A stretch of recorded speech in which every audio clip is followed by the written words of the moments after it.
खाटू नगरी, जहाँ की गलियों में बाबा श्याम का नाम हर वक्त गूंजता है, जहाँ हर भक्त अपने जीवन का बोझ उतारकर शांति और विश्वास पा लेता है। लेकिन क्या आप जानते हैं कि इस पावन नगरी में कुछ ऐसी परंपराएं भी हैं जिनके पीछे गहरे रहस्य छिपे हुए हैं।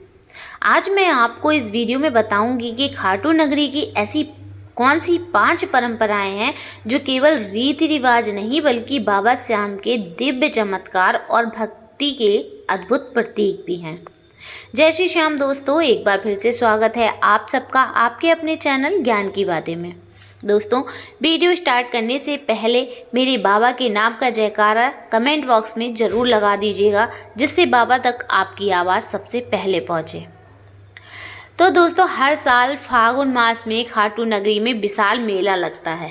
लाखों भक्त पैदल चलते हुए निशान यात्रा लेके खाटू आते हैं। रहस्य ये है कि कई भक्तों ने अनुभव किया है कि यात्रा के दौरान उनके सारे दुख जैसे बाबा खुद उठा लेते हैं। वैज्ञानिक कारण ढूंढा जाए तो ये एक एनर्जी चेन बनती है। हजारों लोग एक ही भाव से श्याम श्याम पुकारते हैं, जिससे आत्मा शुद्ध हो जाती है। कहा जाता है कि जो निशान सच्चे मन से चढ़ाता है उसकी मनोकामना बाबा बिना कहे पूरी कर देते हैं। दोस्तों, दूसरी जो परंपरा है वो है खाटू श्याम के दरबार में शीश झुकाना। मंदिर में प्रवेश करते ही हर भक्त सबसे पहले शीश झुकाता है। ये केवल सम्मान नहीं होता है बल्कि ये संकेत होता है अपना अहंकार बाबा के चरणों में समर्पित कर दो।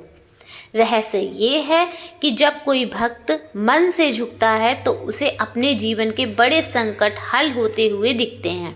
मान्यता ये है कि बाबा को अर्जुन से वरदान मिला था कि वे कलयुग में केवल समर्पण करने वाले भक्त की रक्षा करेंगे। यही कारण है कि मंदिर में सिर झुकाना केवल परंपरा नहीं है बल्कि आत्मा का अहंकार त्यागने की राह है। दोस्तों, जो तीसरी परंपरा है वो है महाभोग और प्रसाद।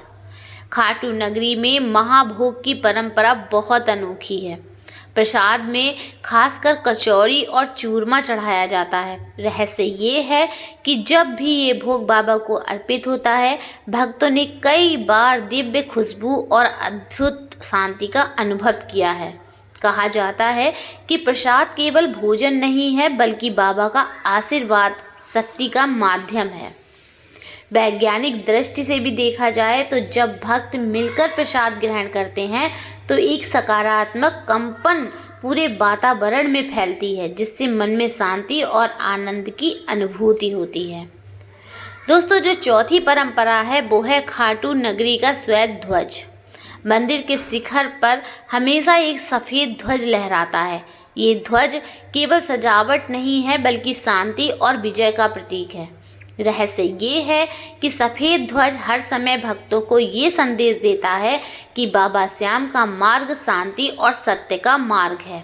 भक्त मानते हैं कि जब भी कोई संकट आता है, सफ़ेद ध्वज उसकी रक्षा करता है। यही कारण है कि कई भक्त अपने घर की छत पर भी श्वेत ध्वज लगाते हैं। इसे शुभ और रक्षा कवच माना जाता है। दोस्तों, पांचवा जो परंपरा है वो है बाबा श्याम के दरबार में रात्रि की संकीर्तन परंपरा। खाटू नगरी की एक विशेष परंपरा है रात में संकीर्तन करना। भक्त पूरी रात श्याम नाम का जाप करते हैं। रहस्य ये है कि कहते हैं कि इस समय बाबा स्वयं आकर भक्तों की मंडली में विराजमान होते हैं। कई बार भक्तों ने अनुभव किया है कि अचानक भजन मंडली में अद्भुत सुगंध फैल जाती है और ऐसा लगता है जैसे कोई दिव्य शक्ति पास में हो। ये परंपरा केवल संगीत नहीं है बल्कि आत्मा को परंपरा से जोड़ने का माध्यम है। तो मेरे प्यारे श्याम प्रेमियों, ये थी खाटू नगरी की 5 अद्भुत परंपराएं जिनके पीछे गहरे रहस्य छिपे हुए हैं।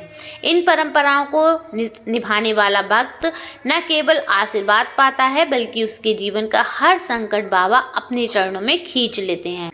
खाटू नगरी की ये परंपराएं हमें याद दिलाती हैं कि केवल भक्ति रीति रिवाज नहीं है बल्कि आत्मा और भगवान का पवित्र मिलन है। तो मेरे प्यारे दोस्तों, अगर आप लोगों को आज की जानकारी पसंद आई हो तो वीडियो को लाइक, शेयर और सब्सक्राइब जरूर करें। चलिए मिलती हूँ नेक्स्ट वीडियो में। जय श्री श्याम।